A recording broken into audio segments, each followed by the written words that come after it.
So I came up with this art game that my students have got really into. It's called Among the Artists. It's based off Among Us, that game that all of them have got super into.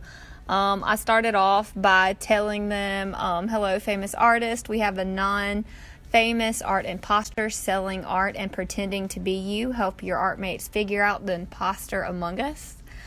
So this is some of the cards. Each of the students get their own little card. They open it. They can't show anybody their card. And all of them are going to be famous artists.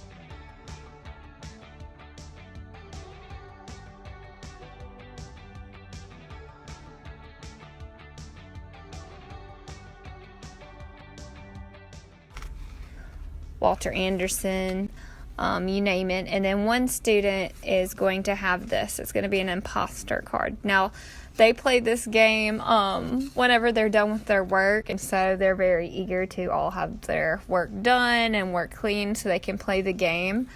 So how it works is I pass the papers out.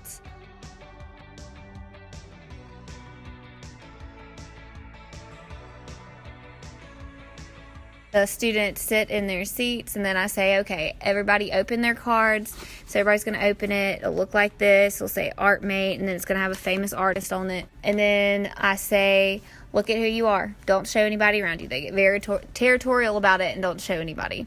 And then I say, now close your cards. Everybody put your head down.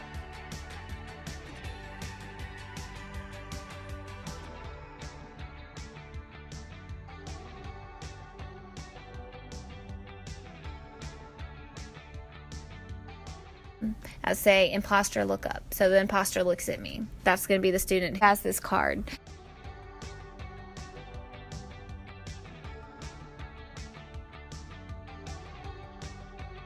And then I tell them, point to the student or the artist that you want to send painting. And so they pick a classmate. Let's say they called on Anderson, Walter Anderson.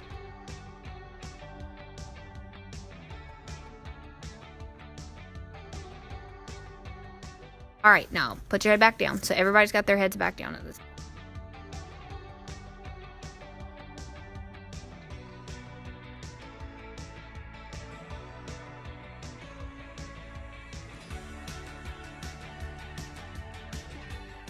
Now everybody look up. All right, so our artist named Walter Anderson, and then I take the card from that student, decided to go painting yesterday. So he's no longer in class with us. And everybody starts freaking out because there's an artist that has now been missing from the group, and everybody, of course, starts thinking of who the imposter is. Now I want you to start brainstorming. Now you can't talk. Don't talk with people across the room. I want you to start brainstorming of who you think the imposter is. Now put your head back down. Everybody puts their head back down. Okay, now raise your hand if you think the imposter is from this table. And how it works is they raise their hand. Right, so if you think it's from table 1, then a certain amount of kids raise their hand. Table 2, a certain amount of kids raise their hand. And then I say, okay, table 3, and et cetera, et cetera. We go down all the tables. And then the table that has the most votes, they are voted to go painting. So they can no longer participate in the game. After that, we go through the same thing, and I'm like, all right, now these people are going to be out. Now, if you're out, you can watch the game take place, but you can't give anybody hints that you know who the imposter is, or you can't play the next round. Then we go through the whole thing all over again until there's just a few left. If it gets down to between 2 tables, the imposter wins.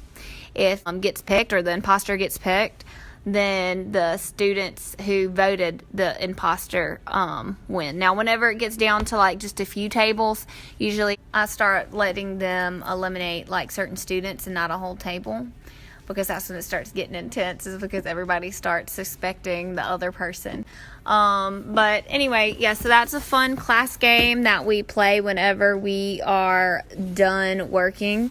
The students have got very, very into it. So I thought I would share that idea.